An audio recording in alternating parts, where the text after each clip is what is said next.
World War II's secret files are still sealed for a reason. Picture bomber pilots in 1944, chased by glowing orbs moving faster than any aircraft, their radios cut by unknown forces. Then, Hitler's right-hand man flies alone to Britain and is locked away for decades, silenced just before revealing his secrets. When the official record clashes with what witnesses swore happened, who decides the truth? These are just the first pieces in a war riddled with censored mysteries nobody has ever solved. This is where the contradictions begin.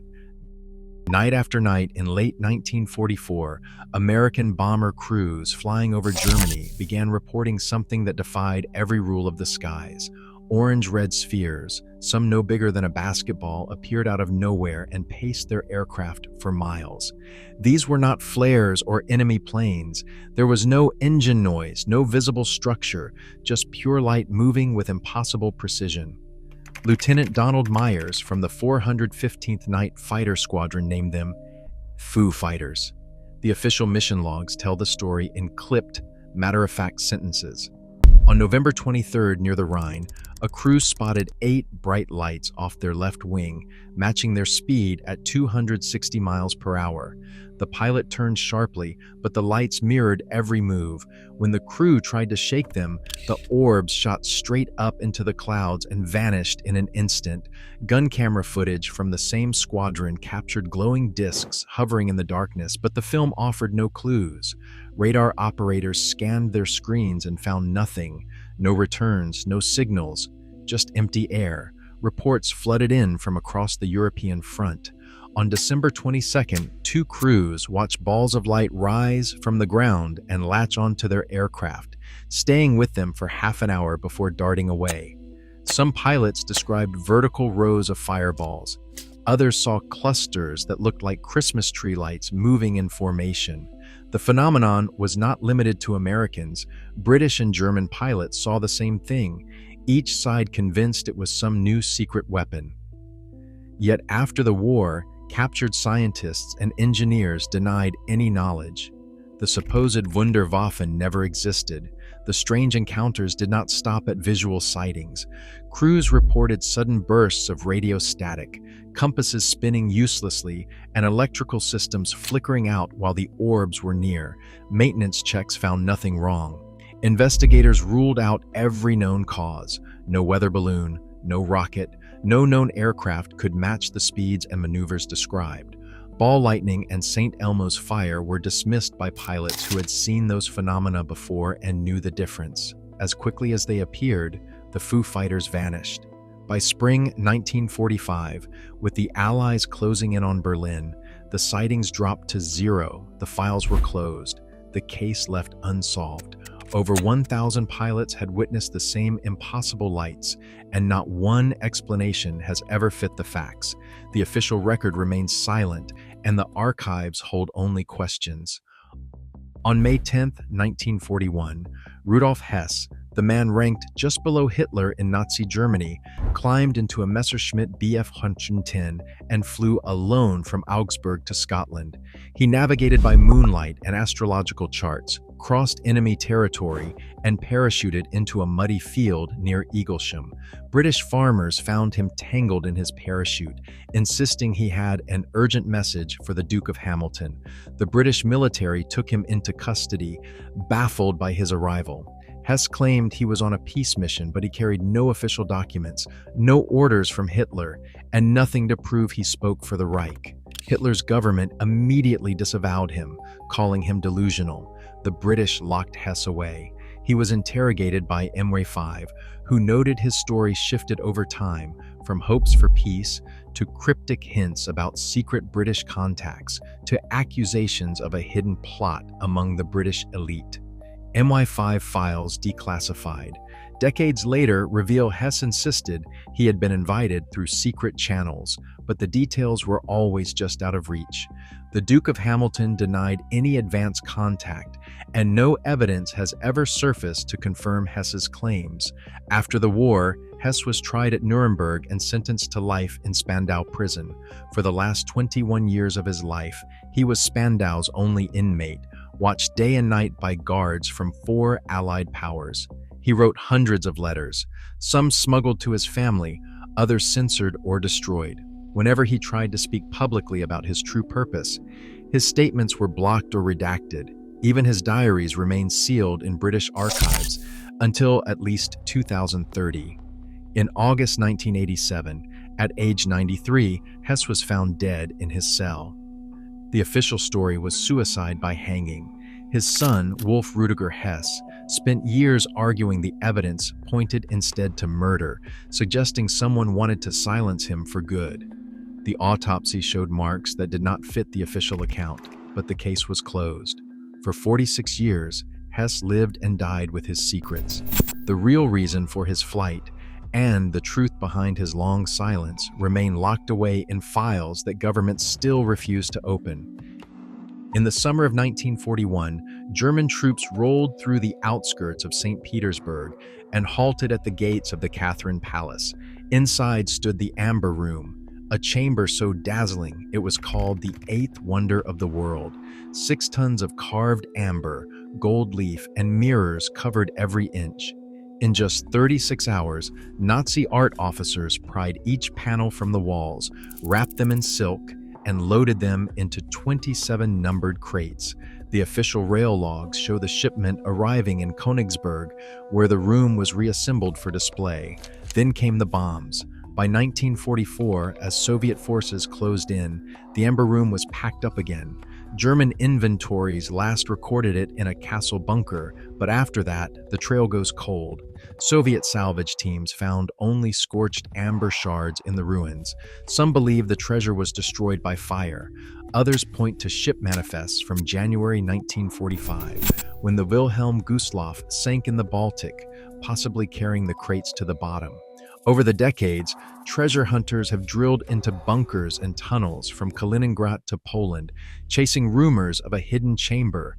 In 2020, ground scans in a Polish forest detected a void deep underground, sparking new hope, but so far nothing has been recovered. The Amber Room's panels remain lost, their fate sealed in silence. While the world mourned the loss of a room, a single man vanished into the shadows of another kind of empire.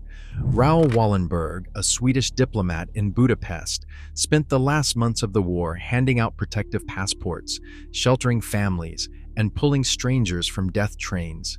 His actions saved at least 100,000 Hungarian Jews from the camps. On January 17, 1945, Soviet officers arrested Wallenberg as the Red Army swept into the city. Moscow later claimed he died of a heart attack in Lubyanka prison in 1947, but no body was ever returned. For decades, rumors persisted.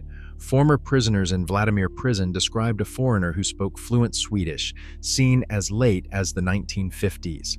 Soviet records mention a mysterious prisoner number 7 alive in July 1945, after Wallenberg's supposed death. Swedish diplomats pressed for answers, but the Kremlin released only fragments, medical memos, a passport, a cigarette case, never the whole file. Family members received word from witnesses who claimed to have seen him alive in Soviet camps into the 1980s. Each new testimony brought hope, only to be met by more sealed archives. Wallenberg's fate, like the Amber Room's panels, is locked behind doors that may never open. A room crafted for kings, spirited away in the chaos of war. A man who risked everything, erased by the machinery of a new regime. Both stories end with a ledger of what's missing. A tally of treasures and lives that vanished when the world was looking elsewhere. On May 15, 1945, the German submarine U-234 surfaced in the North Atlantic and surrendered to the USS Sutton. The crew carried a cargo list that read like something out of a spy novel. Jet parts, blueprints, high-ranking Nazi scientists, and tin-sealed containers marked as uranium oxide. U.S. Navy records logged the uranium at 560 kilograms, enough by some estimates to fuel 2 atomic bombs. 2 Japanese officers on board swallowed cyanide rather than face capture. The rest of the crew watched as American sailors offloaded the containers at Portsmouth Naval Shipyard. After that, the paper trail goes silent. Official Navy memos confirmed the uranium was transferred to a secure facility. Later, a Manhattan Project security chief claimed the material reached Oak Ridge, Tennessee, but there is no proof it ever entered the atomic weapons program. The U.S. government has never released the full manifest or explained what happened to the cargo. The files remain locked, and the fate of that uranium is still a blank space in the record. While the Allies traced every scrap of Nazi technology, one man slipped through the cracks. Hans Kammler, an SS general, was the architect behind the V-2 rocket program and the construction of concentration camps. By the final months of the war, he held the keys to nearly every secret weapons project in Germany.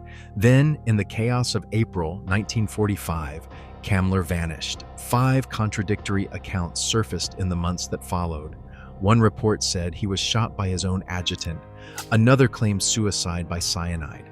A third placed him in a firefight with advancing troops. Some said the SS executed him to keep him silent. Others insisted he died in a plane crash fleeing Prague. Not a single account produced a body. No grave has ever been found. Declassified American intelligence files hint at a darker possibility. U.S. counterintelligence corps memos from May 1945 mention contact with Kammler's network. Post-war affidavits suggest he may have bargained his way into Allied custody, trading secrets for protection. Some historians believe he lived out his days under a new name, shielded by those who wanted his knowledge and his silence. The official story never quite lines up. Kammler's disappearance left a vacuum where answers should be. He controlled the Reich's most sensitive projects, yet his fate is as carefully hidden as the weapons he built. The last entries in SES evacuation logs place him near Prague, but after that, the record simply stops. The files that might explain what happened remain classified, and the architect of Germany's darkest secrets is still missing from history's ledger. Beneath the forests of Lower Silesia, rumors of buried Nazi treasure have never faded. In 2015, 2 amateur explorers claimed their ground-penetrating radar had picked up something extraordinary, a 100-meter-long anomaly deep under the hills near Walbrook. Local legends spoke of a train packed with gold and art, sealed inside the tunnels as the Red Army closed in. The Polish authorities took the claim seriously. Government engineers brought in their own equipment, confirming that something metallic and sizable lay beneath the surface. Excavation permits were issued. TV crews set up camp, waiting for a glimpse of lost fortune. Crews dug for weeks, passing through layers of wartime debris, rails twisted by explosives, rusted ammunition, concrete slabs. But as the earth gave way, the promise of gold faded. The anomaly turned out to be a collapsed tunnel, filled with rubble and waterlogged timbers. No train, no treasure. Official reports now estimate that as much as 30% of the tunnel network remains unexplored, hidden behind cave-ins and forgotten blueprints. The legend remains alive, but the ground has kept its secrets. Even physical evidence can deceive. In Moscow, a fragment of skull kept in a locked archive was long presented as the ultimate proof of Hitler's death. Soviet officials guarded it for decades, showing it to visiting dignitaries as the remains of the dictator who had brought Europe to ruin. In 2009, a team of forensic scientists from the University of Connecticut examined the bone. Under the microscope, the truth was plain. The skull belonged to a woman under 40. DNA tests confirmed it. The fragment, once displayed as a war trophy, had nothing to do with Hitler. The only physical proof was now a dead end. The rest of the remains, burned teeth and jawbone fragments, were never conclusively matched in public records. The official story insists Hitler died in the bunker, but the chain of evidence is broken. In the end, even the best-kept archives can offer only questions, not answers. The hunt for certainty, whether in the tunnels of Poland or the vaults of Moscow, keeps running into walls that refuse to yield. In December 1945, a squadron of 5 Navy torpedo bombers lifted off from Fort Lauderdale for what should have been a routine training flight. 14 men, led by Lieutenant Charles Taylor, flew east over the Atlantic, their compasses set for a simple run and return. Within hours, radio operators picked up Taylor's voice, lost and disoriented, reporting both compasses spinning wildly. His last transmission said they could not make out anything. Everything was wrong. The Navy launched a massive search. A rescue plane, a PBM Mariner with 13 crew, vanished from radar minutes after takeoff. No debris, no oil slick, no bodies. Over the next 5 days, more than 200 planes and ships scoured the ocean. Not a single piece of wreckage was ever found. The official investigation chalked it up to navigational error and bad weather, but the absence of any trace left families and experts grasping for answers. Flight 19 became a byword for vanishings that defy explanation, a mystery with no closure, just a blank page in the logbook. Across the Atlantic, another kind of disappearance was unfolding, one manufactured by design. In 1943, British intelligence set out to mislead the German High Command about the Allies' next move. They needed a body, a believable identity, and a set of documents convincing enough to fool Hitler's spies. The result was Operation Mincemeat. The corpse dressed as Major William Martin was released off the coast of Spain with secret papers, hinting at an invasion of Greece and Sardinia. German agents swallowed the bait and shifted defenses away from Sicily. For decades, the true identity of the man called Major Martin was kept secret. Official files pointed to Glyndwr Michael, a Welsh drifter who died from rat poison. But conflicting records, missing medical reports, and family objections raised new doubts. Some researchers believe the British deliberately obscured the facts, protecting the operation's legacy at the expense of the man behind the uniform. The body that changed the course of the war still lies in a grave, marked with a borrowed name. Some mysteries are erased by the ocean, others are buried by bureaucracy. Whether lost in the Bermuda Triangle or entombed in a Spanish cemetery, the people at the heart of these stories remain out of reach, known only by what they left behind or what others decided the world should remember. Nearly 80 years later, hundreds of World War II files remain classified, protected by official secrecy laws on all sides. As technology uncovers new evidence and governments debate declassification, the line between history and myth grows thinner. What we choose to reveal or keep hidden still shapes our understanding of truth. Some mysteries aren't just unsolved, they're deliberately unsolved. What would it take to finally open those files?